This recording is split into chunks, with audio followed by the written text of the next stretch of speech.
Thank you all for coming to this SRS call this week, and we have one more next week. And please join me welcoming Professor Damian Radcliffe here, coming to talk about his wonderful project in local communities. So please welcome. Thank you. Thank you so much for having me. I'm only here for the pizza, but you guys have to listen to me talk about local journalism and local news. And as we're a small group, I hope we can keep this kind of very informal. So I'm going to talk about the scope of 3 different research projects that I've published over the course of the last year. I'm going to cover a lot of ground, essentially sort of trying to précis about 65,000 words of research in the space of about 35, maybe 40 minutes. But if anything is unclear and you want to kind of stop and ask questions as we go along, either because I'm going through something too quickly or because I'm using British English rather than American English, please don't hesitate to stop me. So in the invitation for this talk, Sunar mentioned that this is kind of like an ongoing project, an ongoing area of interest for me. And I've been writing and researching about what's happening in local journalism since 2008, when I was working for Ofcom, the UK communications regulator, and I've continued to have that interest. Much of it really based on my own personal experience. So I started work in commercial radio, in commercial local radio, and local is a theme that just keeps coming back at various different jobs and roles that I have done, both here in the US, the UK, and also in the Middle East. And these 3 papers that I published over the course of the last year all kind of looked at slightly different perspectives in the local space. So the first of which was published in May was the results of an online survey of 420 local journalists from across the US, a self-selecting group, so clearly that impacts to some extent the findings, but I think interesting nonetheless. And one of the key reasons why I was really keen to hear specifically from local journalists, to hear from people working directly at the coalface, is that I felt when a lot of these conversations are currently taking place, it's usually with editors or kind of senior leaders within groups, and we don't hear enough from people working physically in newsrooms. So I wanted to create an opportunity and a space for that. Respondents were able to comment anonymously. We guaranteed that anonymity and used a mixture of closed and open-ended questions to get their perspectives on a variety of different issues. And I'm delighted that since that research came out in May, the survey has been taken and adapted in a number of other countries. It's currently running in Canada, it's just closed in Austria, and it's also going to be running in Spain over the course of this year. So that will throw up some interesting potential comparisons. Alongside that, I did a project sponsored by the Agora Journalism Center in Portland, really looking at what was happening in the Pacific Northwest. I felt, as somebody who was new to this region, having moved here in fall of 2015, I really wanted to get a sense of what was happening in my own backyard, and that also as a school we need perhaps to understand more about the changing dynamics in local markets, because for many of our students when they graduate, these are the shops that they still go and work in. So actually being plugged into that and having a greater understanding and awareness of how that scene is changing and evolving, I thought would be very useful. And then alongside that, I also published a large-scale landscape report in partnership with Christopher Alley, who is an assistant professor at the University of Virginia, based on 52 expert interviews.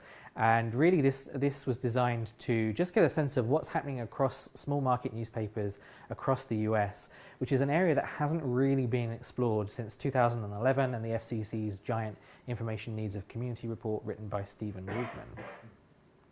So these were the 3 research questions that I set out to address. The first was to try and understand how small newspapers, and I defined that as those with a circulation of less than 50,000, that's both print and digital, how are they responding to the challenges of digital disruption? But alongside looking at the challenges, what are they doing well, or what are they doing to prepare for the future? I felt that so many of the conversations are focused on kind of looking back, and we actually need to help industry more in terms of preparing for the future.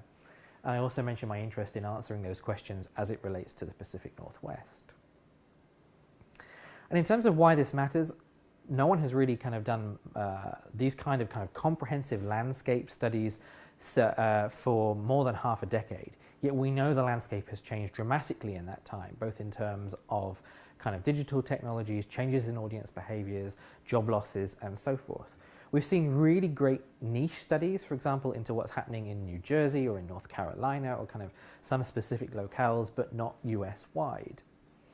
I also felt that a lot of the industry conversation, if you look at Neiman Lab, MediaShift, Pointer, CJR and so forth, often tends to focus on what's happening at the really big players or the kind of the most fashionable digital entities. So places like the New York Times, BuzzFeed, Vice, the Washington Post, we hear all the time about innovations and experiments and things that they're doing, but we don't hear enough about what's happening at publications like the Register Guard or the Seattle Times. And when you start to dig into the statistics and you kind of look at the editor and publisher database and you get a sense of just how large and significant small and local newspapers are, it becomes abundantly clear that actually these remain the majority of newspapers in the US. Of the 7,071 daily or weekly newspapers in the US, 97% of those have a circulation of under 50,000. And it's just a voice that we typically don't hear enough about. All of this plays out against a backdrop that you'll, of course, all be familiar with about why local journalism matters. I think, particularly in the current climate and an era of fake news, I think you can make a really strong case to say that actually local journalists, in many cases, will be the only journalists that most people will ever meet or ever have any kind of interaction with. We're kind of unique in that we journalists ourselves in many cases, we know lots of people who are journalists. That is not the experience of most members of the public. Most people, if they have any interaction, it will be with someone at their local TV station, newspaper, or radio station. So by virtue of that, I think you can make a case to say local journalists then become almost a proxy for the wider journalism industry, and therefore there's a responsibility, it's really kind of paramount for local journalists to not only do their job well, but also to communicate what they're doing, how they're doing it, how the story selection process works, developing relationships with communities that reflect their experience and their real concerns, and that might help to shift and change perceptions and attitudes towards the wider industry. And in my conversations with local journalists, I was particularly struck by an initiative done by Caitlin May. Kate is a recent graduate from here. She graduated in 2016. She's the editor of the Cottage Grove Sentinel, a weekly newspaper in a town of just under 10,000 people. Until recently, she was the only journalist. She was not just the editor, she was the only journalist at that shop. They've now hired another person, Zach Silver, who's a former student from here. And one of the things that Caitlin does is once a week she holds an hour to 90-minute meet the editor session in a local coffee shop, where she says if you've got a tip or a story, or you want to talk about something that was in the paper, or you want to talk about something you saw on TV or elsewhere and you just want to talk it through with a journalist, please do. And I think that's a great initiative and a potentially very scalable model. And for me, what's really interesting about Kate's work in doing that is, if you've ever met her, she's very shy and quite introverted, and but she's putting herself out there and into a situation where she's creating opportunities for direct dialogue. And I think that's much more powerful and effective than just saying, email me, send me a tweet, contact me on Facebook. Face-to-face interaction can't be beaten. We know from all the literature that's been conducted over the course of almost a century about the kind of proven democratic value of local journalism, its importance in terms of community value. Really interesting that there is research which suggests that many communities, they actually value the kind of good neighbor characteristic of local journalism more than accountability reporting, which I thought was interesting when you ask communities what they really, really value. And of course, if you want to get a real sense of why local journalism matters, look at what happens when it disappears. The Media Deserts project that's been led by Michelle Ferrier in Ohio, and other research that's been done in this space by Penny Abernathy and a few others, makes it very clear that when local journalism disappears, it can impact on turnout, on civic engagement. Lee Shaker's work from Portland State shows that very clearly. We know that important stories are likely to be missed. It creates greater opportunities for politicians to do, elected officials to do, in inverted commas, kind of bad things, because nobody is watching out over them. And the communities which tend to suffer from these information and news deserts are already those that are suffering from multiple indices of deprivation anyway. They tend to be, low income, economically challenged, have a wide variety of different social issues going on. And this just compounds many of the challenges that those communities are already facing. And lastly, of course, it's also worth pointing out the historic role that local journalism has traditionally played as a progression route for people to move through to metros and to national publications. To some extent that is happening less now, but we still see many of our students when they graduate, they go and work at local shops. And we also know that so much of the reporting that is picked up across TV, national newspapers and elsewhere, in many cases originates in local newspapers. So the hollowing out of this industry has potentially profound impacts, not just in terms of supporting particular communities, but the wider media ecosystem, both in terms of job and skills progression and the stories that get told across the board. So, what have we seen? What are some of the examples of things that we've seen over the course of the last decade? Really, this is just an excuse to use this wonderful David Bowie gif more than anything else. Here are just 10 of the things that we know that have happened. We know that over the course of the past decade, we are seeing fewer journalists, fewer newspapers, massive amounts of consolidation, changes in advertising models, and of course the emergence of different ways of telling stories and of distributing them. And of course, all of this is happening at the same time and against a really dramatic backdrop where industry revenues are declining at a phenomenal rate, particularly revenues coming from advertising. So Pew, the Pew Research Center in Washington, D.C., has historically produced a large annual State of News Media report, which tells you what's happening in terms of audiences and advertising revenues and so forth. But one of the things they never do, which was a surprise, is actually provide that information on a year-by-year basis. So Chris, Ali and I went back through a decade's worth of those Pew reports to kind of chart what was happening over that time, and identified these kind of three areas. So what's happening in terms of advertising, circulation, and the size of newsrooms. And what's striking, of course, when you look at this, is that there's just a sheer drop in advertising revenue that we're seeing on a year-on-year basis. Any one of those years would be a bad year. When you compound that over the course of a decade, it's an incredibly stark story. The irony, of course, is that circulation, which many people won't realize, is actually holding pretty steady, and in some cases is growing. But circulation revenues are not the same or equivalent to advertising revenues, hence we're seeing a big income gap. And again, similar situations we're seeing with advertising in terms of what every single year is bad and the compound effect is even worse. Same thing really happening with newsrooms, where the least worst year still saw nearly a 2.25% reduction in terms of the number of people working in newsrooms. And one of the challenges when you look at this kind of data is it's useful, it gives you a picture of what's going on, but it's also an aggregated story. And what it doesn't tell you is, this is what's happening across the whole newspaper industry. It doesn't say this is what's happening in local newspapers. And trying to make sense of that is complicated. But we need to try and do that, because when you dig deeper and try and make sense of this 97% of local newspapers, of papers that are local, you can see just how many of those are grouped into kind of really small categories. So again, this is using the editor and publisher database. And of course, you get a very different experience if you're a newspaper with a circulation of between 35,000 and 50 versus one that's 1 to 5,000. So although these different projects sought to sort of tell the story of what's happening in small market newspapers, I think there's potential to take that further still and then say, what are the different typologies and subsets within that, and how are those experiences different again? And unpacking this data is incredibly complicated. Pew has changed the way in which they report. They no longer do these big deep dives into the annual State of News Media.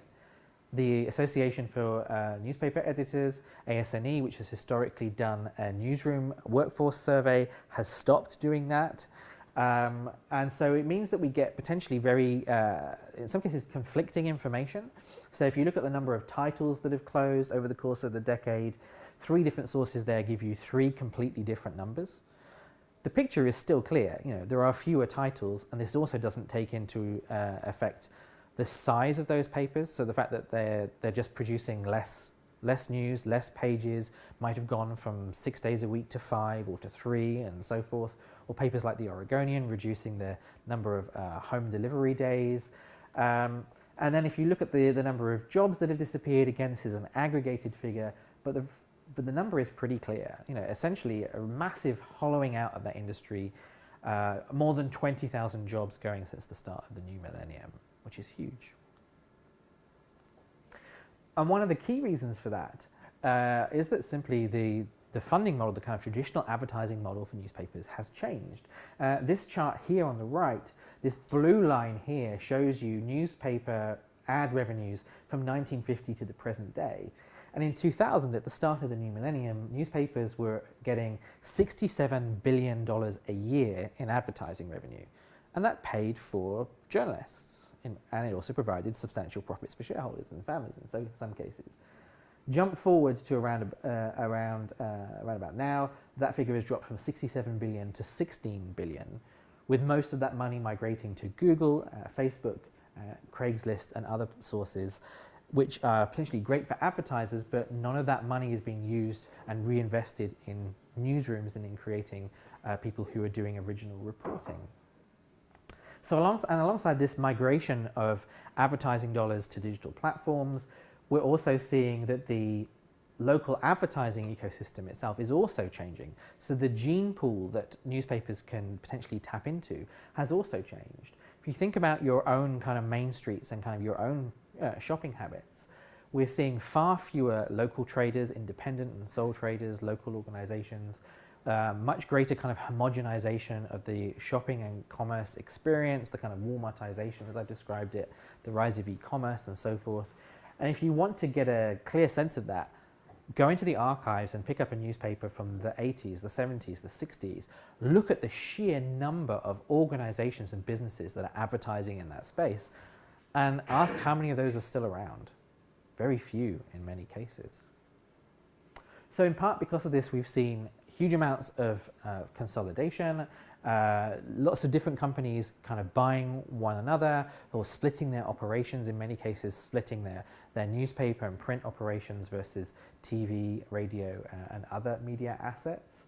And this is happening so fast it can actually be quite hard to keep up with kind of who owns what and what they're called today.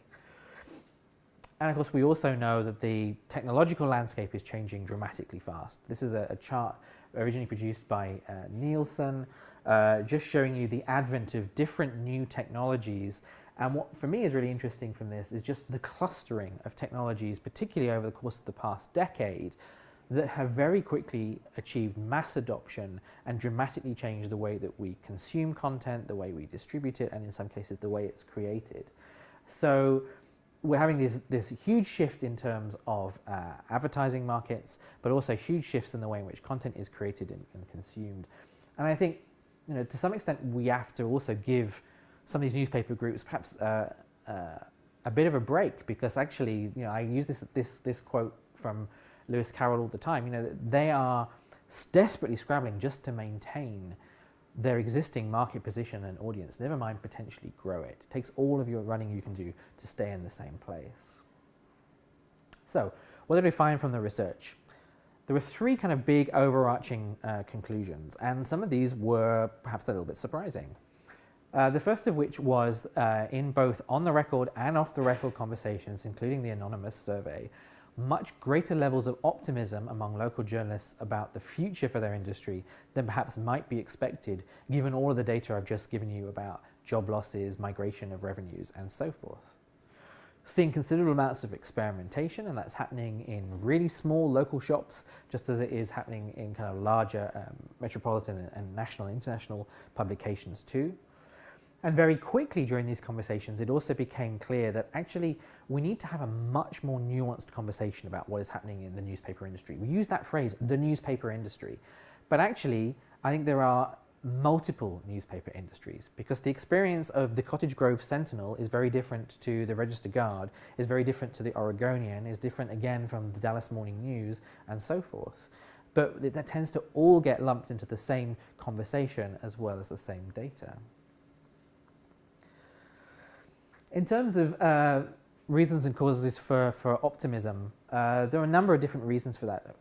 I've already touched on the fact that in many cases circulations are holding steady and sometimes growing, so people are still buying local papers, which is a cause for optimism. A lot of the content that's produced in local newspapers often isn't found elsewhere, and I think that potentially creates a sweet spot for you to be able to justify and create a business model around that. I think it's much harder for metros to actually make sense of who they are and what their role is in today's society. Many metro newspapers that I pick up now continue to still have huge amounts of national and international news coverage. But why would I pick up the Oregonian to understand what's happening in Syria, for example, when I can access a whole range of different sources? They're still operating on the kind of model that metros historically used. Many local newspapers, they are seeing shifts in terms of audience behaviors and advertising markets, but that's happening much more slowly in small towns and rural environments than it is in kind of big urban and metropolitan areas. So you can see the direction of travel, but it gives you a little bit more time to perhaps potentially prepare for it. And of course, for many of these organizations, they've been around for a very long time. They have brand recognition, heritage, they're trusted by their communities, they know who they are. And that makes it very difficult for new entrants to come into this market who don't have that existing credibility. So when we asked journalists about their level of optimism, almost 2/3 of them in this survey said that they were very positive or slightly positive about the future.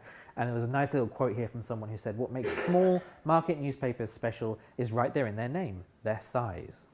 That's something that they need to leverage more. In terms of, I'm skipping some slides just for time, but we'll circulate all of these so you can kind of see the quotes and other things. In terms of innovation and experimentation, what was striking from the conversations was to see how that's happening across the board. So it's happening both on the business and the business development side, and it's also happening in the newsroom space as well, both in terms of journalistic practice and attitudes towards what journalism in 2017-18 should look like. In terms of revenue, the most obvious example is that we're seeing the kind of rollout of paywalls and subscriptions everywhere. It's easy to forget how new a lot of this is, actually. So it was only when I went back, I discovered it was only back in 2012 that Gannett, Lee Enterprises and McClatchy all announced plans for paywalls. Digital First Media didn't roll them out until 2013. So this comes back to this idea of we're seeing a lot of change and disruption happening. Sometimes at such a pace that it's easy to forget how new many of these kind of innovations are. And a lot of organizations are experimenting with their paywalls. So they're changing what the cap might be, for example, for free stories before you have to pay to access. Publications like the Dallas Morning News are also doing things like playing around with IP addresses. So if you access their website from a Dallas-Fort Worth IP address, you can access more articles for free than if you're accessing it from outside.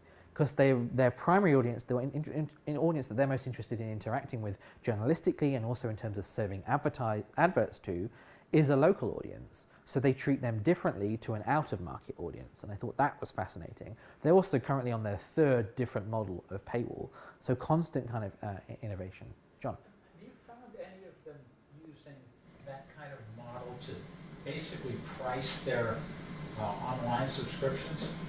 For example, you know, if you're in the Dallas-Fort Worth area, they probably don't want you just buying online. They'd rather you buy the paper because it costs more. Right. But if you're outside the DFW metro area, I haven't seen much of that, and I need to look more into that. I mean, certainly we're seeing a lot of experimentation in terms of bundling. So a lot of organizations are saying, you know, if you take a print subscription, you get the digital for free, or you might get the Sunday paper as well as the digital for different prices. So we're seeing a lot of that, not so much on the geographic element. And I think that's an area where there's potential scope. They're also experimenting with, particularly for sort of out-of-market audiences, around particular verticals, of which sport is an obvious one. So what might be a vertical for coverage of the Cowboys that you could offer in-market versus out-of-market? And that's potentially lucrative because you're attracting a whole different audience. They also are flexible in terms of what's behind their paywall. So certain beats like entertainment are not included in their paywall because they said that's easy to sell ads around. But there are other verticals that are much harder, so we wrap that into the paywall. And then Al Cross at the Institute for Rural and Community Journalism pointed out that for many weeklies, although they have paywalls in place, and some of them have had them in place for a long time, sometimes just on a WordPress site, for example. It doesn't have to be the most sophisticated CMS, but single copy sales, people actually putting their hand in their pocket and spending $1 to buy a paper remains incredibly important. So it's hard for them to potentially plan ahead because they don't have guaranteed income on a week-by-week basis. Alongside paywalls and subscriptions, a number of organizations now recognizing that they have skills that they can potentially spin off and use to create secondary businesses. Register Guard here in Eugene is a good example of that. They're creating kind of apps and websites and other kind of digital marketing content for clients in the Eugene-Springfield area. The CEO and publisher of the spin-off company is the same as for the main newspaper, which I think is an interesting one in terms of exploring some of those synergies. And increasingly, we're finding different publications are printing the physical copies of their rivals in many cases. So the Statesman Journal in Salem is printed by the Register Guard. The Columbian in Vancouver prints the Oregonian, and so forth. And Stephen Waldman, who wrote this kind of big seminal report in 2011 on the future of information needs of communities, made a really good point when talking to us about how news organizations can potentially leverage the brand and recognition and connection they have when creating these kinds of spin-off services by saying, if you're a small business and you get a call with someone offering to help you with your Facebook presence or to set up a website or to create an app, do you trust the person you've never heard of, or do you trust the person who's calling from the Register Guard or an entity that you know of and that you trust? So they're potentially in a strong position to leverage some of that. Seeing lots of experimentation with events, opportunities to sort of sell tickets, to sell sponsorship. In many cases, I'm surprised, not enough discussion in my view about how events can drive stories and story generation, often driven more by potential financial benefits. Few places experimenting a little bit with opportunities around e-commerce. Historic archives have always been available. You can go and buy a print of yourself in the paper when you were 5 years old and you pay a few dollars for it, but more kind of experimentation with that. And then a whole bunch of other ideas, some of which have been around for a long time, like kind of newsletters, podcasts, 2 old communication forums that are enjoying a real renaissance. The kind of pop-up Google surveys, I'm seeing this more and more. If you want to read an article, answer a few questions, and the newspaper gets a couple of cents from Google. And some very interesting discussions about this 5th idea, obits, of publications saying, we now charge to place obituaries, and that we didn't used to do that. And a tension in some newspapers who feel, well, this is a really important part of our service to the community, and therefore we shouldn't try and commoditize that.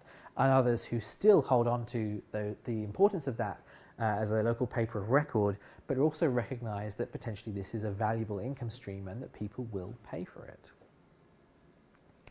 So from a revenue perspective, the big takeaways around kind of diversification, the amount of money that advertising will contribute to your overall revenue pot is diminishing and is only going to continue to decrease as more and more of that advertising revenue migrates to online sources. So it means it's absolutely fundamental to be trying a whole variety of different types of ways to bring in income. And we are seeing that happening. But also what's also interesting is that print still is responsible for the lion's share of income at newspapers. It's around about 75%. So even though that 75% is shrinking in terms of monetary value, the percentage value is not, which just shows you how hard it is to potentially grow some of those other revenue streams. I'll talk now a little bit about changing journalistic practice and philosophy. So no surprise that we found that when surveying local journalists, they said increasingly digital is just fundamentally at the heart of what they do. We asked journalists to say, compared to 2 years ago, what ratio of your time are you spending more or less on kind of digital? And almost 3/4 said they're now spending more time on doing digital content, and nearly half of them said they're having to produce more stories. And we know that anecdotally, but it was just useful to be able to get some kind of hard numbers on that newsrooms are shrinking, but the pressures on people in newsrooms are only growing in terms of the volume of stories you have to produce and the variety of different platforms that you have to distribute that to. That includes new and emerging platforms, everything from Facebook Live to kind of production of video. And here was an example from Columbia River Gorge of a very kind of powerful little time-lapse photo that many of you will have seen as that fire took hold during the course of last summer.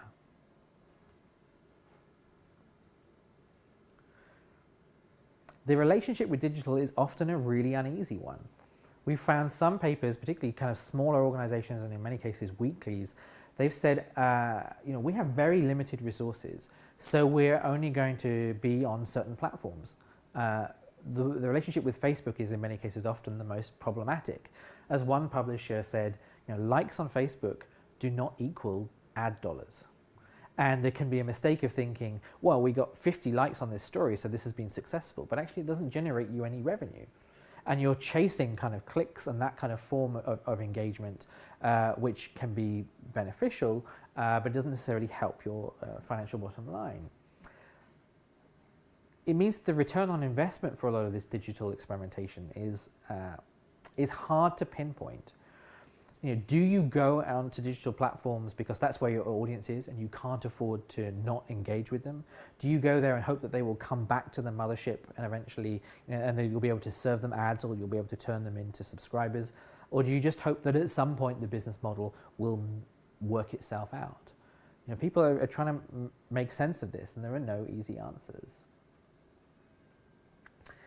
Newsrooms also playing around increasingly with metrics and kind of different metrics tools. We're familiar with everything from kind of Google Analytics to Chartbeat, Parsley, and so forth. The American Press Institute has a program called Metrics for News. This is a screenshot from there, which helps you to make sense of what are the sort of 4 or 5 types of stories, the kind of pillars that your audience are most interested in, and helping you to potentially frame your content around that space. And just seeing the kind of the growth of this and the increasing prominence of this was very interesting. Metrics being used to do more than just tell you what your uniques might be or your bounce rate and so forth, but also looking at more sophisticated metrics like time on site, how people came to your content, experimentation with headlines, so you can publish a story with one particular URL and you can publish multiple different headlines for it and see which works best and switch off the ones that are not working. And there are some interesting tensions here. I think there are 2 that I really wanted to highlight. I mean, the first is that we are increasingly seeing a number of organizations, as we have done over the course of the last sort of 4 or 5 years, choosing to pay journalists based in part on performance, and performance means how many people have read your stories. And that means the cat stuck up tree story is probably going to get more views and more clicks and more shares than a really important piece of civic reporting. So there's a danger, of course, of chasing clicks and what that means for journalistic discourse. Levi Pulkkinen, who's at the Seattle PI, had a lot to say about this. And I think one of the things that he was very keen to kind of draw attention to was saying, actually, in his view, what the metric says is the way we tell stories needs to be done differently, and most journalists refuse to accept that.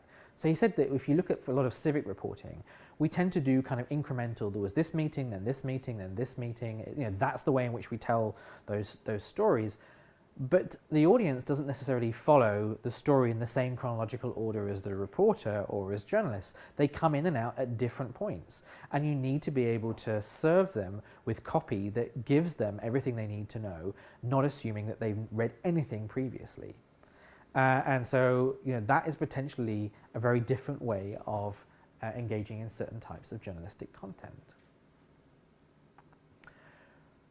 We had a lot of conversations with people, often prompted by them, around the importance of engagement, both in terms of digital space, but also in terms of real world, real life, face-to-face engagement that builds into events, but also builds into things like organizations opening up their editorial meetings. The Seattle Times, for a long time, they made their editorial meetings available on Google Hangouts.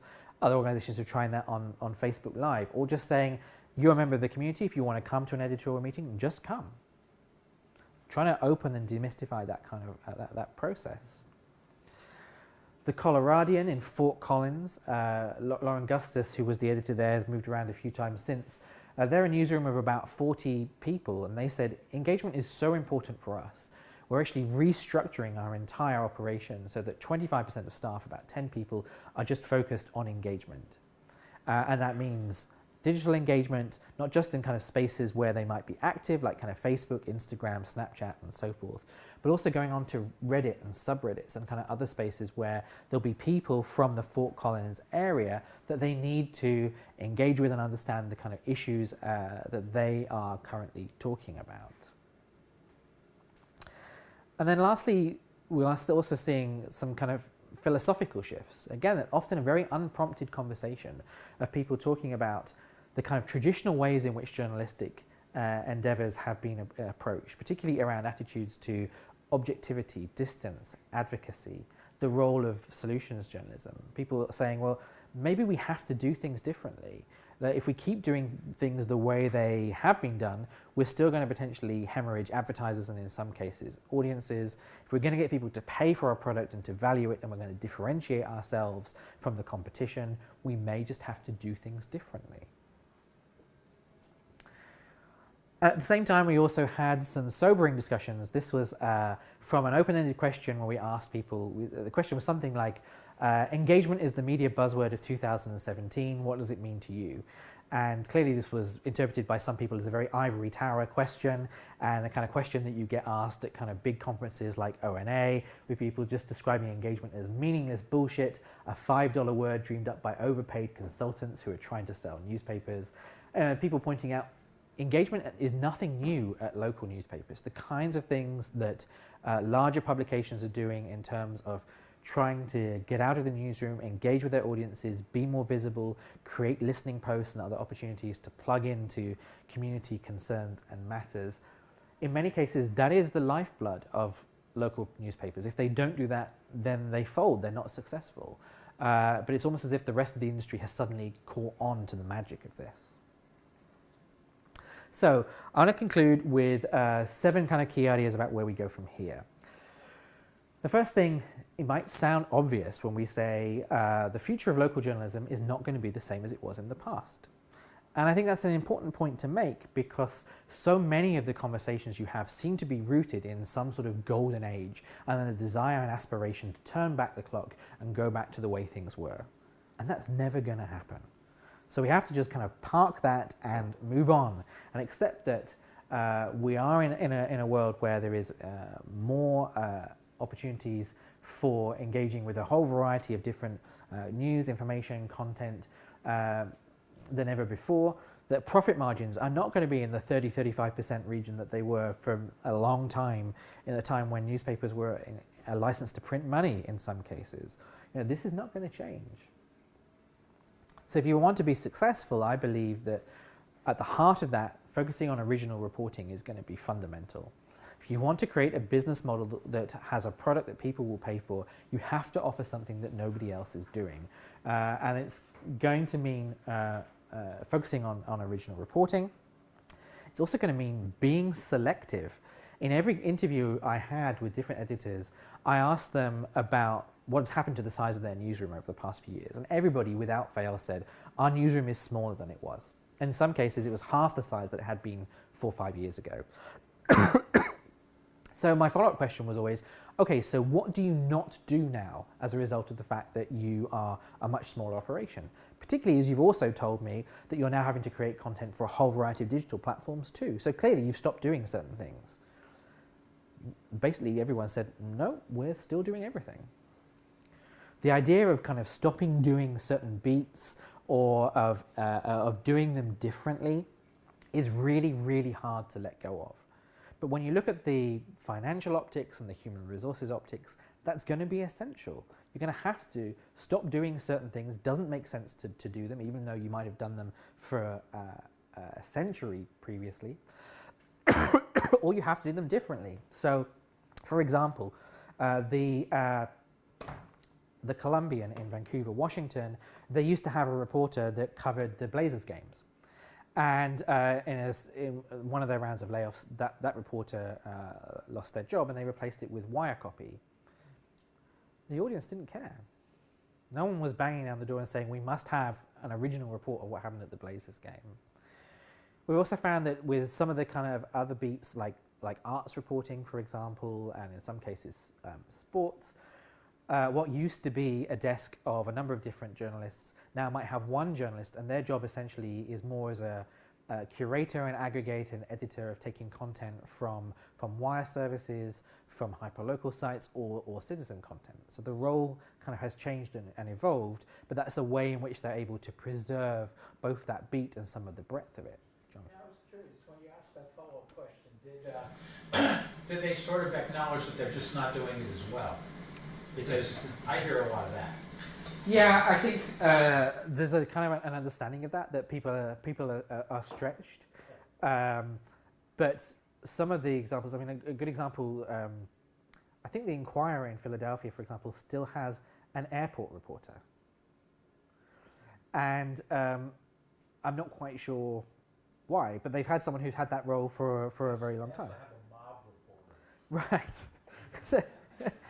and you know, that some of those roles have been around for a very long time, and they're very hard to let go of. And sometimes that's because of culture. Sometimes it's because of unionization. But in many cases, it's also just an unwillingness to, I think, recognize that reality of the landscape has changed, and what we do and how we do it needs to change too. And there's an element of denial with that, I think.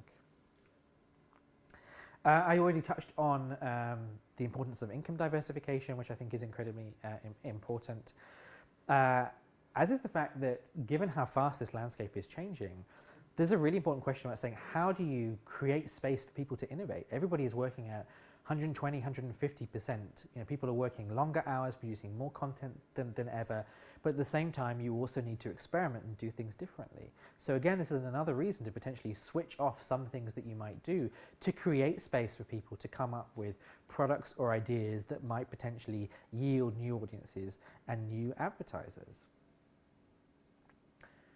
Starting to see some shifts in terms of conversations around partnerships, but again, not enough, arguably. Just a couple of examples here. So the Daily Progress is a newspaper been around for a long time in Charlottesville, in Virginia. Back in 2008, 2009, their newsroom halved almost overnight. And they did recognize they were going to have to do some things differently. And in town, there was an online publication called Charlottesville Tomorrow. Started as a community interest group, didn't see it themselves as a journalistic outlet, but they were going to all of the planning meetings and producing really copious information and reporting about what was happening out of City Hall. So what the Progress said was, well, you're already covering this stuff. Why don't we just take your copy, we'll credit it, and we'll also link back on our website to the original source. And they did a one-page MOU, no lawyers were involved, and here we are almost a decade later, this partnership is still in place. And it's one that works for both parties, and I don't know why we don't see more of that. Down here in the corner, this is an example of an augmented reality app that was launched by the Herald and News in Klamath Falls. They had a Babe Ruth Little League competition a couple of summers ago, and the local community college there had a bunch of design students who were playing around with AR, and the college came to them and said, can we make an app for you? And of course, the guys at Herald News said, yeah, sure, why not? And they started with this, and they went through a phase where at one point they were producing a piece of AR content every week. This is an organization which has, I think, about 14, 15 people, which is probably smaller than the AR team at like the New York Times or a bunch of other kind of larger publications who are not doing stuff as regularly. They produced games for them. They've been doing 360-degree video, just partnering with college students who have an interest in this, an aptitude for this, who are doing this anyway, and who can potentially bring new lessons, skills, content into your newsroom. Lastly, I also think it's incumbent on anybody kind of working in this space and kind of looking at this space to reflect some of the complexities of what's happening, some of which I've touched on today. We know that there is great journalistic work being done every day in newspapers all across the US. One of the Pulitzers last year run by a publication in Erie, which has 7 people working in it. Subscribe to the Local Matters newsletter that comes out over the course of the weekend, which includes a whole bunch of great enterprise, investigative and other reporting from local outlets. There's loads of great stuff happening, but we don't hear enough about that journalistic work or indeed the innovation and engagement that's taking place. Instead, the narrative tends to be both within industry conversations and in terms of what we tell our audiences and our readers. This is a dying industry. And this is not to say that there is not challenging times ahead, but if you tell your audience that you're dying, that you're going to be redundant, that you're not going to be around in a few years' time, then there's a risk that that becomes a self-fulfilling prophecy. And I think we need to change that conversation. There's one survey respondent said, we're allowing the naysayers to kill our industry. We still offer something unique which residents want, but we allow the screaming voices of gloom and doom to convince people that we are worthless. Changing that is something that we can all do and that we can all start doing from today. Thank you. Thank you, Damian, and we have about 10 minutes left for question and answer, so feel free to ask. Well, I got a bunch of questions. Yeah, go for it. Thank you so much. This is really awesome. It's really fascinating. I really love all the different, the quantitative, the qualitative as well. So it's such a great drill down into it. One of the things that I've noticed when I've worked for, all the publications I worked for are less than 50,000 in circulation, all owned by larger corporations, Gannett, Pioneer, when Pioneer still owned newspapers. And a lot of times there's a lot of heavy-handed management tactics that come down, that they limit the kind of innovation that you have. You have to have a certain amount, you have to have certain software, you have to go through their CMS. Yeah. So I guess my question is, it seems like the corporations that own a lot of these newspapers, it seems like at the same time they have financial stability backing the paper, but at the same time they seem to limit a lot of maybe some of the innovation or individual decision making can do. What do you see with the future of that? Do you see that more autonomy given to local news? A lot of it depends. So for example, Lauren Gustus at the Coloradian, that's a Gannett paper, and she was able to kind of redesign her newsroom. But there'll be other Gannett people we spoke to where they had less freedom and less flexibility. And there's a very clear tension. I mean, what you're seeing in a lot of those groups is huge amounts of centralization. You touched on CMS as an example. One of the other things that we're seeing is copy editing being done by people from outside of the patch. And as a result, mistakes creep in. Places get misspelled. Names are printed incorrectly. Pages get printed with hold for story on X here. There are so many of those kinds of examples. I mean, I think that is the reality. That we are just going to see more and more centralization. There's clearly some economies of scale, but you need to offset that by recognizing there's no cookie cutter model for success here. Even with small groups, Pioneer were 10 titles at the time when I talked to a few people there. Each one was very different. And what works for, say, Jerry O'Brien at Herald and News in Klamath Falls doesn't necessarily work for somebody another title within that group. And if you try to take a model and just kind of roll it out everywhere, then I think that you're destined to be unsuccessful.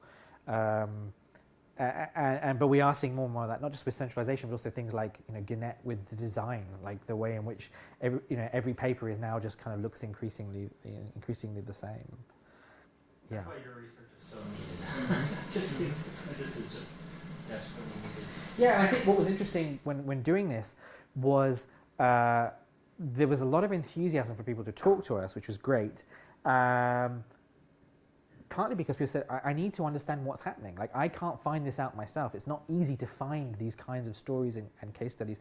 That has started to change, like the work that Kristen Hare is doing at Pointer and in other places. There's been a lot more interest in local than when I started doing this work 2 summers ago.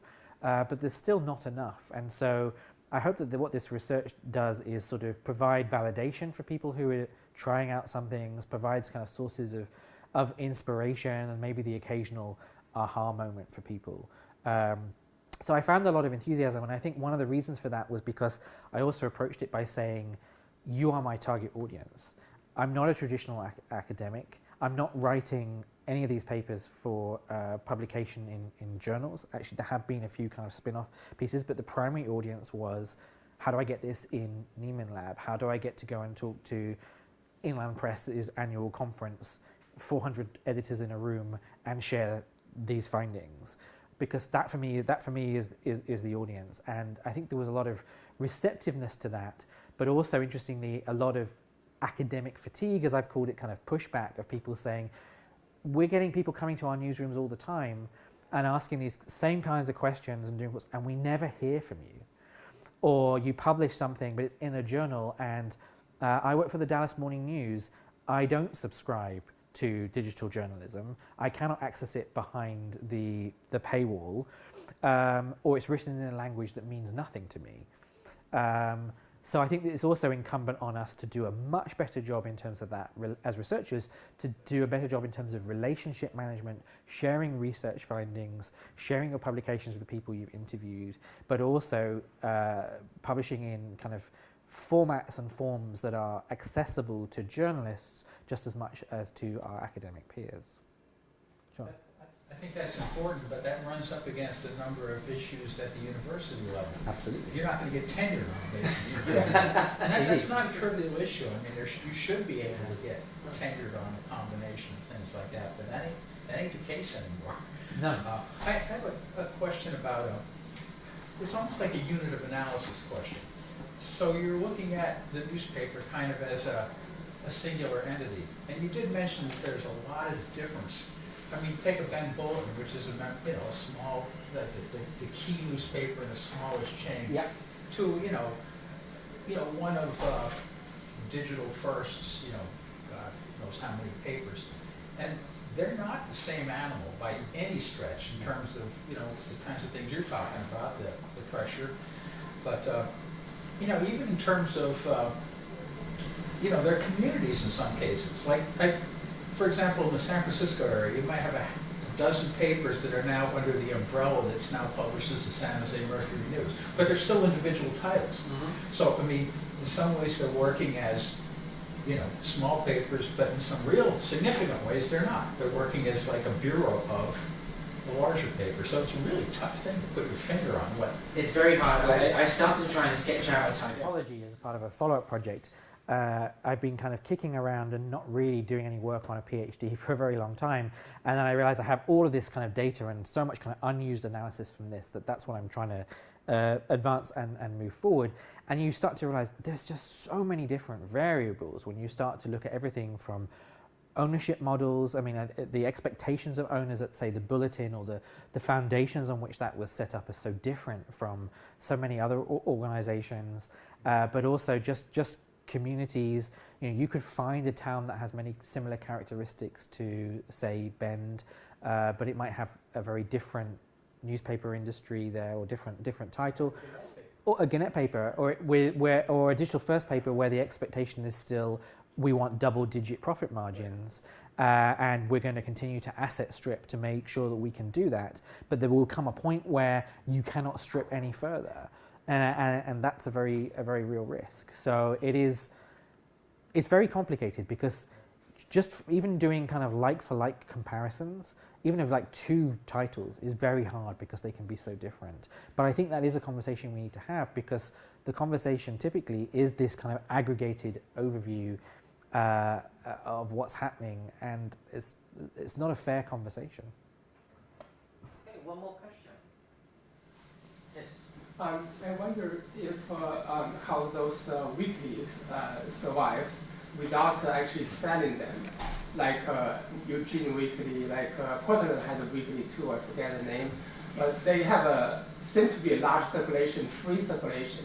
Do they also depend on advertisement this time, or they still depend on something else?